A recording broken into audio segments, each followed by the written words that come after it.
उत्तर प्रदेश के कौशाम्बी जिले में एक थाना लगता है महेवा घाट। इसी महेवा घाट थाना क्षेत्र में एक राजा का पुल पड़ता है जो कि यमुना नदी के ऊपर है।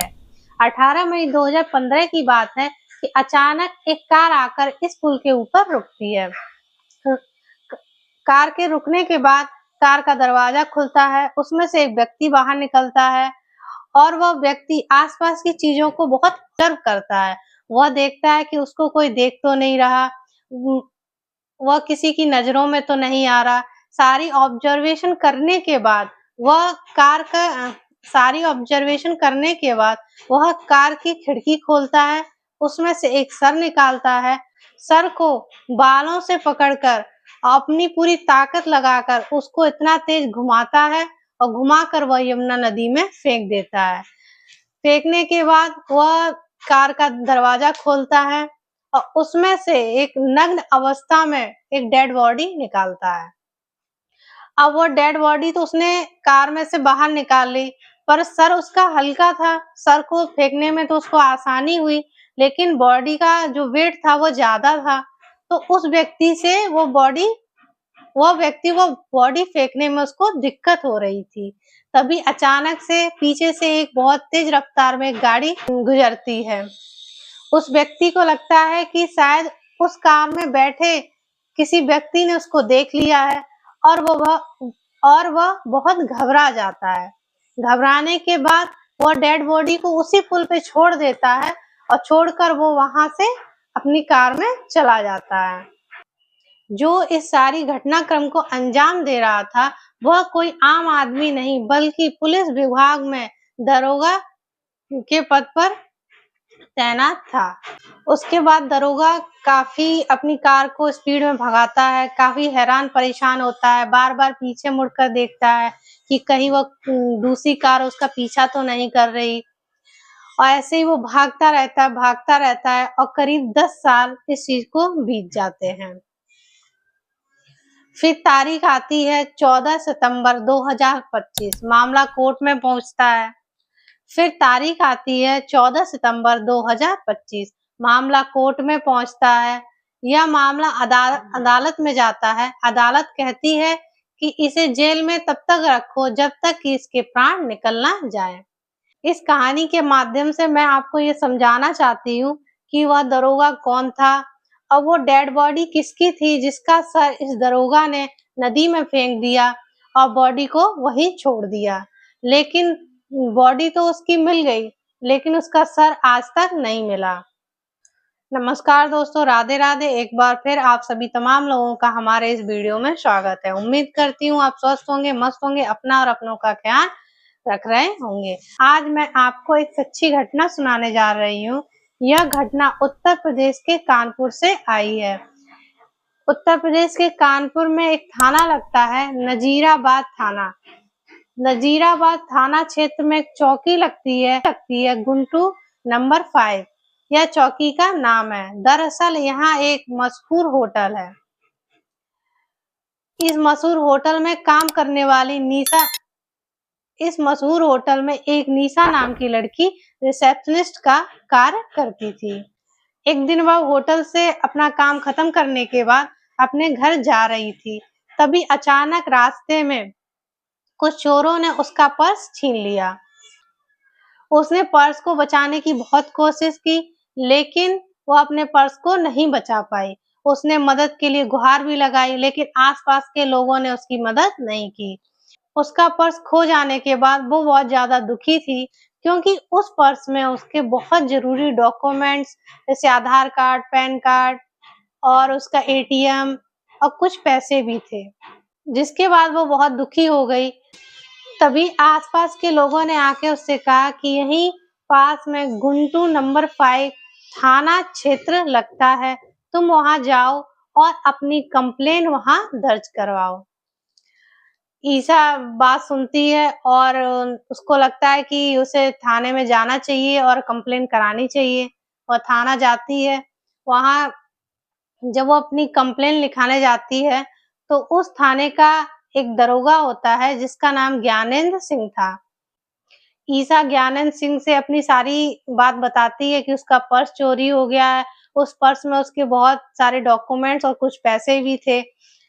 उसके बाद जो दरोगा जी होते हैं ज्ञानेंद्र सिंह, वो उनसे कहते हैं कि तुम एफआईआर मत लिखवाओ, हम उन चोरों को ढूँढ लेंगे और तुम्हारा पर्स हम वापस दिलवा देंगे। ईसा मान जाती है।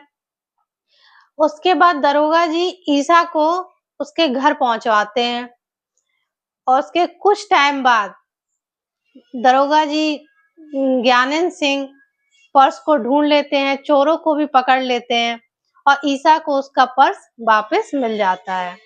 इसी दरमियान ईसा और ज्ञानेंद्र सिंह में थोड़ी बहुत दोस्ती हो जाती है। ज्ञानेंद्र सिंह ईसा जिस होटल में काम करती थी, वहाँ ज्ञानेंद्र सिंह आना-जाना करने लगे, उससे बातचीत करने लगे, दोस्ती थोड़ी और ज़्यादा बढ़ी, तो ज्ञानेंद्र सिंह ईसा के घर जाने लगे, उसके परिजनों से मिलने लगे और इन दोनों की जो अंडरस्टैंडिंग थी, वो काफ़ी अच्छी होने लगी। जो पहले दोस्ती थी, अब वो प्यार में तब्दील हो गई। यह बात ईसा और ज्ञानेंद्र सिंह ने अपने घरवालों को बताई। ईसा ने अपने घर पे बात की कि वो ज्ञानेंद्र सिंह से शादी करना चाहती हैं और ज्ञानेंद्र सिंह दरोगा भी थे। घरवालों को रिश्ता अच्छा लगा क्योंकि लड़का सेटल था, कोई दिक्कत नहीं थी और लड़का अच्छा भी था, जिससे ईसा के घरवाले शादी के लिए एग्री हो गए। 17 मई 2013 को इन दोनों की शादी हो जाती है। शादी के बाद सब कुछ अच्छा चलता है, जैसे कि नई-नई शादी होती है तो उसके बाद चीज़ें कुछ दिन तक तो अच्छी ही चलती हैं, उसके बाद बिगड़ने लगती हैं। तो करीब 1 साल तक इन लोगों की जो लाइफ़ थी वो काफ़ी अच्छी चली। उसके बाद इनको एक बेटी होती है। बेटी होने के बाद तब भी ज़िंदगी अच्छी ही चल रही थी दोनों की। तभी अचानक एक दिन ईसा के पास फ़ोन आता है और जो व्यक्ति फ़ोन करता है वो ईसा से कहता है कि जो ज्ञानेंद्र सिंह हैं, इनकी पहले शादी हो चुकी है और इनकी पत्नी का नाम नीलम है, जो कि एमपी की रहने वाली हैं। जब यह बात ईसा को पता चलती है, तो वो बहुत गुस्सा करने लगती है। पहले तो स्टार्टिंग में उसको इस बात पे विश्वास नहीं हुआ कि ज्ञानेंद्र सिंह उसके साथ धोखा कर सकते हैं या ज्ञानेंद्र सिंह की दूसरी शादी भी है। लेकिन धीरे-धीरे उसे इस बात पर भरोसा होने लगा। फिर उसने जब ज्ञानेंद्र सिंह से पूछा कि क्या तुम्हारी पहले भी कोई शादी हो चुकी है, उससे 2 बच्चे हैं? तो ज्ञानेंद्र सिंह कब तक इन बातों को टालता। वो इस बात पे एग्री हो गया कि हाँ, उसकी शादी हो चुकी है। उसकी शादी एमपी के एक लड़की नीलम से हुई है। इस बात को लेके ईसा और ज्ञानेंद्र सिंह में डेली झगड़ा होता था, मारपीट होती थी, जिससे कि ईसा बहुत ज़्यादा परेशान हो गई थी। वह 17 मई 2015 को अपने मायके चली जाती है। इधर ज्ञानेंद्र सिंह जब वो अपने मायके चली जाती है, तो ज्ञानेंद्र सिंह बहुत ज़्यादा परेशान हो जाता है। उसको लगता है कि नहीं मुझे ईसा को मनाकर घर ले आना चाहिए। तो वो ईसा के घर जाता है, वहाँ बातचीत करता है, उनके परिजनों को समझाने की कोशिश करता है।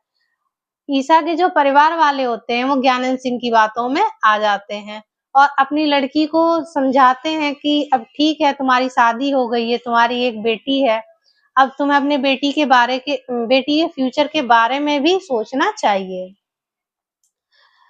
परिवार वालों के समझाने के बाद ईसा ज्ञानेंद्र सिंह के साथ जाने के लिए तैयार हो जाती हैं। घर ले जाने के बाद उसी दिन 17 मई 2015 को दोनों में झगड़ा हो जाता है, क्योंकि ईसा थी वो अपनी बेटी का जन्म प्रमाण पत्र बनवाना चाहती थी। ज्ञानेंद्र सिंह पहले तो मना करता है, फिर बाद में तैयार हो जाता है, लेकिन उसमें माँ का नाम ईसा ना रखकर वो नीलम लिखवाना चाहता है। इसी बात को लेके दोनों में बहुत ज़्यादा झगड़ा होता है। बातचीत इतनी ज़्यादा बढ़ जाती है कि गुस्से में ज्ञानेंद्र सिंह उसका गला दबा देते हैं। गला दबाने के बाद उसकी डेथ हो जाती है, तब वो एक सर्जिकल ब्लेड की मदद से उसका गला धीरे-धीरे काट देते हैं।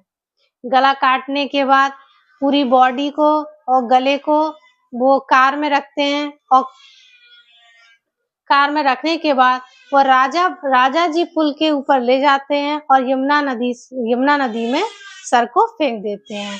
लेकिन वो बॉडी को नहीं फेंक पाते क्योंकि बॉडी थोड़ी हैवी थी और तभी अचानक से कोई गाड़ी भी आ गई जिससे कि ज्ञानेंद्र सिंह के मन में एक डर हो गया कि उनको किसी ने पीछे से देखा तो नहीं। इसी वजह से वो बॉडी वहीं छोड़कर चले जाते हैं। इधर जो ईसा की माँ थी वो कई दिन से ईसा को फ़ोन लगा रही थी, लेकिन ईसा से बात नहीं हो पा रही थी। वो अपने दामाद को भी फ़ोन लगाती है ज्ञानेंद्र सिंह को, लेकिन ज्ञानेंद्र सिंह का भी फ़ोन नहीं लगता है, जिससे वो बहुत ज़्यादा चिंतित होती है और वो वहीं के पास उसी थाना क्षेत्र में जाती है, जहाँ की दरोगा सिंह ड्यूटी पर थे। वहाँ के जो पुलिस वाले होते हैं, वो पहले तो कंप्लेन लिखने से मना करते हैं कि कहीं वो लोग गए होंगे, पति-पत्नी का मैटर है, वापस आ जाएँगे। लेकिन कुछ टाइम बीत जाता है, क उनकी कंप्लेन नहीं लिखी जाती है। इसके बाद ईसा की माँ एसपी के पास जाती हैं और अपनी गुहार लगाती हैं। एसपी से गुहार लगाने के बाद उनकी रिपोर्ट लिख ली जाती है। लेकिन रिपोर्ट सिर्फ फॉर्मेलिटी के लिए ही लिखी गई थी। उसपे कुछ एक्शन नहीं लिया जा रहा था, ना ही खोजा जा रहा था कि उस ईसा कहाँ गई, ना दरोगा का ही कुछ पता लग रहा था कि ज्ञानेंद्र सिंह कहाँ गए। धीरे-धीरे समय बीतता जाता है, तभी अचानक एक दिन लंदन में बैठे एक व्यक्ति जो हिंदुस्तान की न्यूज़ों को पढ़ा करते थे, एक दिन वह इंटरनेट पर अमर उजाला का पेपर पढ़ रहे थे, तभी अचानक उनके सामने से एक न्यूज़ गुज़रती है, जिसमें कि बताया अभी उस न्यूज़ में उन्होंने देखा कि कौशाम्बी में जो राजा का पुल है, राजा के पुल पर एक डॉ राजा के पुल पर एक डेड बॉडी बरामद होती है। उस डेड बॉडी पे डेड बॉडी पर एक टैटू था, हाथ में एक घड़ी थी। जब वह उस घड़ी को ज़ूम करके देखते हैं, तो उनको लगता है कि ये तो घड़ी वही है जो मैंने अपने साली को गिफ्ट की थी। यानी जो वो व्यक्ति था, वो ईसा का जीजा था।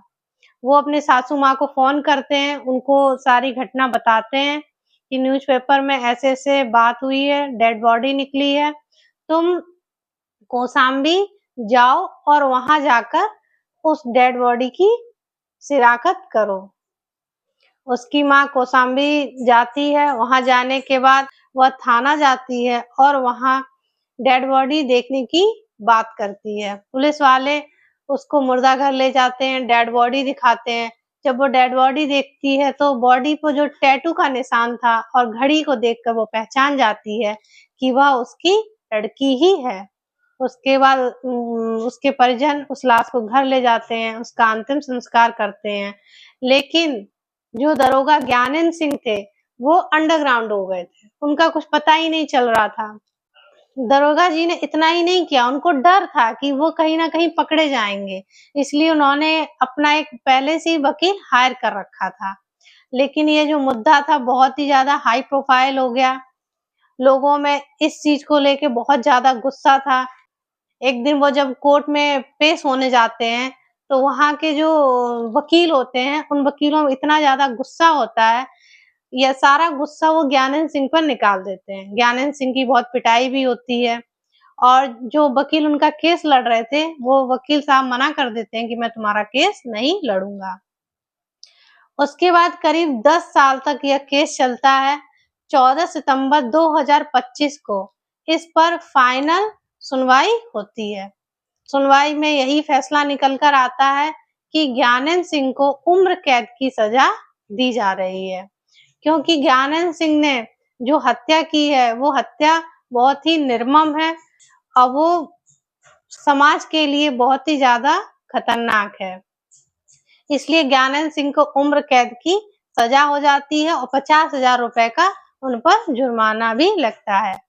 मेरा इस कहानी को सुनाने का उद्देश्य किसी को परेशान करना नहीं है, किसी के दिल को दुखाना नहीं है, बल्कि आपको सचेत व सावधान करना है, जिससे कि आप सतर्क रहें, सावधान रहें, अपना और अपनों का ख्याल रखें।